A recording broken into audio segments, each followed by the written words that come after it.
On demandait un jour à Woody Allen s'il avait grandi dans une religion et il a répondu avec son humour célèbre: oui, j'ai été élevé dans la religion hébraïque, mais assez vite je me suis tourné vers la religion narcissique. De même, il paraît que Sacha Guitry aurait dit un jour: nier Dieu, c'est croire en soi. Comme crédulité, on ne fait pas mieux. Il semble bien que la solution réside dans le fait dans une équation au fond qui conjuguerait une bonne confiance en soi, une bonne méfiance de soi, parce qu'on est aussi capable du pire, et puis une bonne confiance en Dieu. Alors, comment grandir dans une bonne confiance en soi, une juste estime de soi? Eh bien, d'abord, il faut savoir que chacun de nous avons 3 niveaux de personnalité, 3 couches, 3 strates. Le premier niveau, c'est ce qu'on appelle la façade. On peut faire de chacun une description objective. Deuxièmement, il y a ce qu'on appelle la carapace, ou bien les masques. Suivant avec qui nous sommes, ou bien suivant l'éducation que nous avons reçue, nous avons dû nous construire une carapace pour pouvoir grandir. Un tout petit exemple. Germain est arrivé en second dans sa famille, derrière un frère aîné qui est plutôt brillant, en tout cas qui ne pose pas problème, et Germain a un peu du mal à exister après ce frère. Et voilà qu'en CE1, un jour, par hasard, alors qu'il ne s'y attend pas lui-même, parce qu'il sort une petite bêtise, il fait s'esclaffer de rire la maîtresse et toute la classe. Ça y est, Germain a trouvé comment il existera. Il sera le clown de service et ses camarades diront pendant longtemps: moi je me mets avec Germain parce qu'avec lui on rigole bien. C'est une carapace, ça n'est pas le vrai Germain. De même, il y a le bêcheur, il y a celui qui s'est constitué le rôle de timide, ou bien celle qui a tellement souci de passer inaperçu, donc qui est une grosse bûcheuse pour qu'on ne la remarque pas en classe alors qu'elle a beaucoup de difficultés, personne ne le sait parce qu'elle tient à passer inaperçue, etc. Nous sommes tous avec une carapace, avec des masques.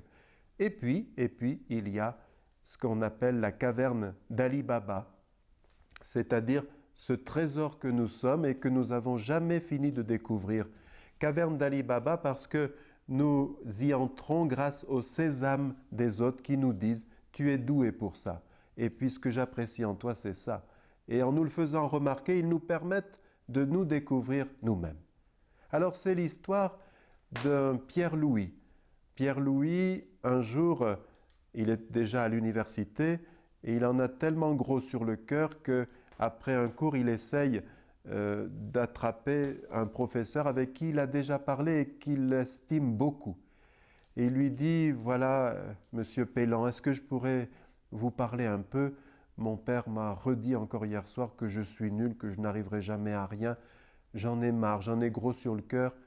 Et cette fois-là, monsieur Pélan lui répond de façon étonnante: écoute, je n'ai pas le temps de te parler, moi-même je suis dans des gros soucis. À moins que tu m'aides à les résoudre, je pourrais peut-être avoir assez de disponibilité pour t'écouter. Voilà, j'ai un gros souci d'argent et il faut que je trouve de l'argent assez rapidement et j'ai idée de vendre ma chevalière. Est-ce que tu pourrais m'aider à le faire? Ne fais pas affaire avant de m'en avoir parlé, mais si tu pouvais aller négocier. Et voilà que Pierre-Louis essaye d'aller dans plusieurs vide-greniers, dans des brocanteurs, et il essaye de demander la somme dont le professeur, qu'il aime beaucoup, a besoin, c'est-à-dire 300 €. Mais chaque fois, on lui rit au nez, en lui disant: 300 €, moi je peux t'en donner 90, si tu veux, c'est le grand maximum, c'est bien pour t'aider. Mais non. Et Pierre-Louis est désolé, il aimerait avoir ces 300 € lui-même pour aider son professeur. Il revient vers lui et il lui dit: voilà, personne ne veut m'en donner plus de 90 €. Je n'ai pas d'autre chose à vous proposer. Monsieur Pellan lui dit peut-être que notre stratégie n'est pas vraiment la bonne. Il faudrait qu'on fasse expertiser cette chevalière, qu'on confie à un spécialiste le soin de nous dire combien elle vaut exactement. Ce sera plus facile après pour négocier. Si tu veux bien aller chez le joaillier de la place Richelieu. J'ai toute confiance en lui, mais là aussi, ne fais pas affaire avant de m'en avoir parlé. Pierre-Louis se rend donc chez le bijoutier et lui explique ce pourquoi il vient le voir.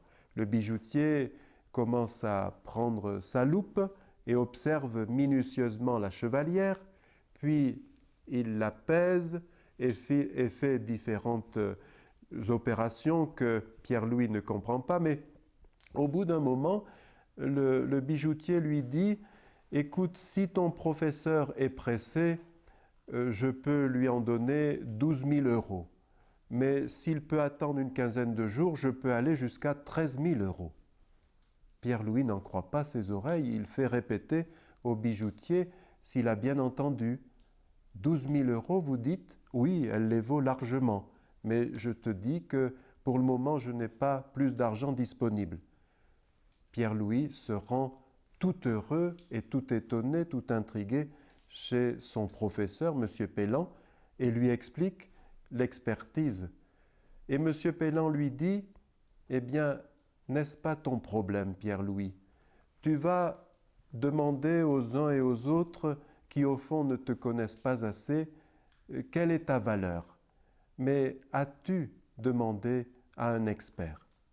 C'est vrai que pour savoir notre juste valeur, pour avoir une bonne confiance en nous, pour avoir une juste estime de nous-mêmes, il vaut mieux demander à celui qui est expert en la matière ou bien à ses adjoints.